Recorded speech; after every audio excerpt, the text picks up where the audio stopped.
If you want to run faster, you need to treat sleep like it's just as much a part of training as anything else that you do. Good quality and quantity of sleep will improve just about any metric of athletic performance that you can think of. Speed, endurance, strength, time to exhaustion, literally everything. But it will also dramatically lower your risk of injuries. So in this video, I'm gonna dive deeper into why sleep is so important, what happens if we miss out on sleep, and some ways to optimize your sleep quality and quantity so you can get the most out of the training that you're doing. We don't improve by running long and hard, we improve by recovering from running long and hard. It feels awesome to put up sexy numbers in training, long runs, fast tempos, good workouts, but it doesn't matter if you can't actually get the outcomes that you want from that training. The recovery is how we adapt and respond to the stimulus that we've been under with these runs and these workouts. You're only as good as the training that you can recover from, and sleep is probably the single best recovery tool that's available to you. You may have heard the concept of the 80-20 rule, where 80% of the results come from 20% of the actions, and vice versa. And I think sleep is that 80% of the results from 20% of the actions. It's just one thing, but it does way more than any other stretching, rolling, icing, heating, any of that combined. Sleep is the ultimate recovery tool. It's when muscle tissue is repaired, it's when motor learning occurs, it's the time when your body is actually able to absorb the training that you've been doing. The most important equation for any athlete is stress plus rest equals growth. And we put a lot of emphasis on the stress part of it. That's what we talk about most of the time, but the rest part of it is just as much of the equation. Without it, your growth is limited. So that's why I'm making this video, to go more into the rest part of the equation so we can hopefully get more growth. So what's happening during sleep and why is sleep so good for us? Like I said earlier, it's when muscle tissue reparation is happening. When you work out, you're breaking your muscle fibers down. Sleep is the time when they get repaired, build back stronger. Motor learning occurs. Running is a skill. Running requires neurological activation. So when we're doing faster stuff, we're trying to learn how to run faster. When you go to sleep, that's when that adaptation is taking place. And for any skill too, like if you were practicing guitar or something and learning the motor skills of that, you go to sleep, that's when your brain is actually able to process and adapt and kind of learn that muscle feel. So that's another thing that's happening during sleep as well. And one of the big ways that all this recovery is happening during sleep is the release of human growth hormone, which will positively affect basically any athletic metric that you can think of, like we talked about earlier: speed, strength, endurance, time to exhaustion, anything you can think of. And people have looked at this in studies. There's one with the Stanford basketball team. They had them sleep for 10 hours, and free throw performance and sprint speed both improved by 10%. And I'm sure if we measured some other metrics, those would be better as well. And it doesn't just make you better, it makes you more resilient. There was another study of teenage athletes that showed a 61% lowered injury risk if they were sleeping at least 8 hours a night. And that's what makes sleep so great, is it improves your performance and keeps you more resilient, less likely to get injured. But what happens if we don't get enough sleep?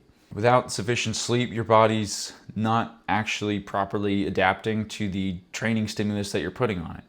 In studies of endurance athletes who were sleep deprived, performance suffered anywhere from 3 to 9%. And other studies have shown if you're sleeping for less than 6 hours, time to exhaustion lowers by 30%. Peak muscle strength decreases. Your ability to exhale CO2 decreases, along with your lungs' ability to absorb oxygen, and your body's ability to cool itself decreases. So all things that we don't want to have. So to get all these benefits and to avoid the bad stuff, what are some ways to optimize and get the most out of your sleep? There's 3 key hormones that play a big role in how you're sleeping. First one is adenosine. We want this one to be high when we are trying to go to bed. This is the hormone that builds up in your body as you're awake and doing things throughout the day. If you're an athlete training and competing, building that up should not be an issue at all. However, caffeine is an adenosine blocker. That's how it works. So adenosine is kind of a sleep signal. Caffeine blocks that signal. And caffeine has a half-life of 6 hours, but for some people who are sensitive, it can be up to 10 hours. I think I am one of those people. There was one day I had an energy drink at like 2 in the afternoon and I was wired until about 3 in the morning. So it's a good idea to avoid caffeine at least 6 to 10 hours before bed, but probably more if you're a little more sensitive. And next key hormone is melatonin, which is all about your circadian rhythm and your light cycle. You want to have light in the morning and during the day, and you want to have darkness in the evening and into the night to send the right signals to your brain that it's time to go to sleep. And we do hear a lot of talk about the blue light blockers and not being on your phone at night. And that is a good idea. Whenever I'm on some sort of device at night, I've always got the night mode turned up and the screen brightness turned down as low as it'll go.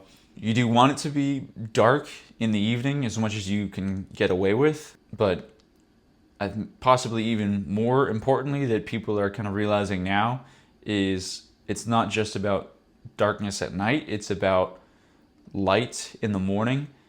Being outside between 6 a.m. to 8 a.m., basically signaling to your brain that it's daytime, it's time to be awake.